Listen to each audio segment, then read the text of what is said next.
Thanks sir. వచ్చేసావా? Sir ఎవరో నాకు తెలియకుండా నా క్రెడిట్ కార్డ్ నుండి 50,000 ఇల్లీగల్ ట్రాన్సాక్షన్ చేశారు సార్. నా తప్పేం లేదు సార్. దయచేసి ఆ 50,000 నాకు ఇచ్చేయండి, లేకపోతే నాకు 50,000 క్రెడిట్ కార్డ్ బిల్ లేకండి సార్, ప్లీజ్ సార్. ఇది ఇంకా బాగుంది. మీ క్రెడిట్ కార్డులో 50,000 ఫ్రాడ్ జరిగితే మేమెందుకు కట్టాలండి?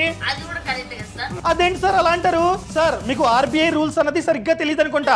ఆర్బీఐ రూల్ ప్రకారం మా తప్పు లేకుండా, మళ్ళీ చెప్తున్నా, మా తప్పు లేకుండా నేను ఎవరికి నా కార్డ్ ని షేర్ చేయలే. కార్డ్ నా దగ్గర ఉంది, ఎటువంటి లింక్ ని నేనైతే నొక్కలే, అదే విధంగా ఎటువంటి ఓటీపీని నేను వేరే వాళ్ళకి షేర్ చేయలే. ఇలా నా తప్పు లేకుండా ఇల్లీగల్ ట్రాన్సాక్షన్ మా కార్డుతో పొరపాటున జరిగిన విత్ ఇన్ 3 డేస్ లో మేము కనుక బ్యాంక్ వచ్చి రిపోర్ట్ చేస్తే ఆ ఖర్చంతా మీరే భరించాలి. అంటే మా క్రెడిట్ కార్డు బిల్లులోకి ఈ 50,000 యాడ్ చేయకూడదు. ఒకవేళ యాడ్ చేసినా కూడా 50,000 మీరు మాకు ఇవ్వాలి. అర్థమైందా సార్?